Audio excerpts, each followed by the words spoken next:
Well, hello there, new friends. We're going to jump right into today's story entitled, I Am Not the Abuser. My ex became a belligerent drunk and started physically abusing me. This started while driving home one night. She'd made an unsuccessful grab at the steering wheel as I was driving. Multiple times, in fact, lunging over from the passenger seat, proclaiming she was going to wreck us.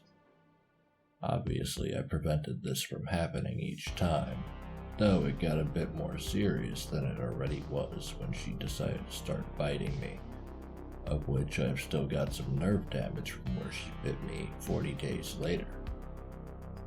Unfortunately for me, we live in a society where men are always seen as the aggressor, instead of it being innocent until proven guilty, as the law prescribes.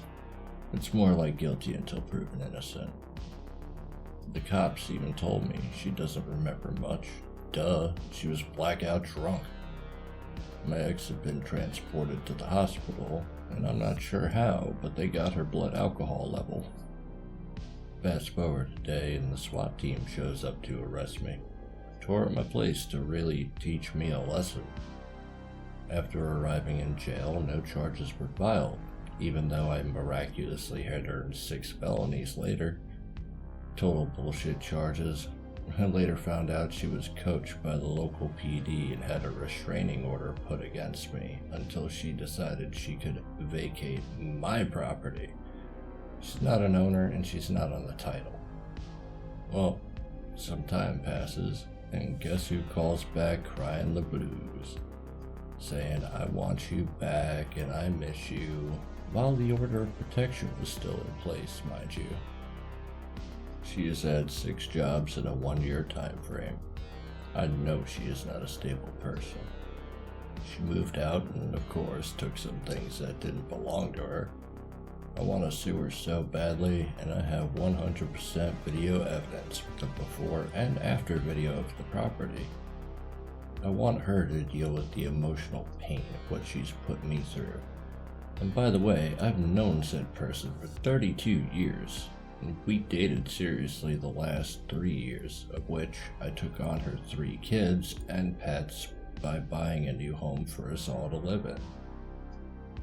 The night of the attack, I was taking her out for an early birthday dinner and really intended to have a good time, but all I was is a babysitter who's been victimized for having a crazy woman attack me.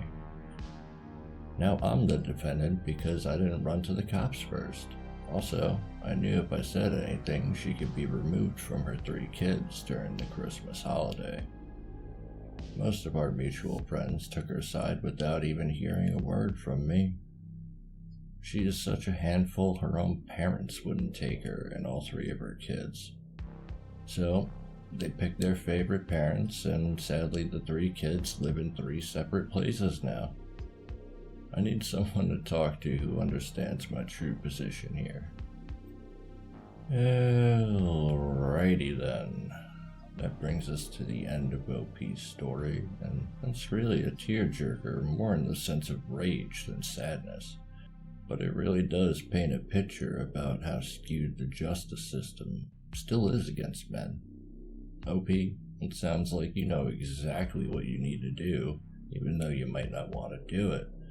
So I don't really need to do a play-by-play here because I don't want to seem patronizing. But allow me to take a crack at it anyway. You're well aware of your now ex's alcoholism, and fact of the matter is you can't trust her while she's drinking. Well, at least not as long as you want to stay out of a jail cell, because it's pretty clear cut that she'll do this to you again. Given there's a documented history now with the police involvement, it's really just best off that you kick her to the curb and move on with your life soon as possible. Play nice while you need to, but don't take her back. Make sure you save all those messages to show in court, and never, ever, ever, ever allow yourself to be alone with her. Ever again, because that leaves the door wide open for her to make more accusations. The fun part about a restraining order actually is it works both ways. She's also not allowed to violate it, but she's done. Just make sure you don't say anything to her other than, due to the restraining order, my lawyers advised me not to speak with you. Please contact my lawyer in the future, not me. And leave it at that. Not a single word more. And that's probably too many words, to be honest with you. I'm sorry this happened to you, man. I can't imagine how hard it must be with 3 kids in the mix. Having gone from really a happy home to a Wes Craven nightmare in near record time. I wish you the best, brother. Now, with all that said, I appreciate everyone hanging out for story time. If you like today's story, make sure to hit those like and sub buttons to make this your safe place. And maybe throw a comment down there too. And I'll see y'all in the next one.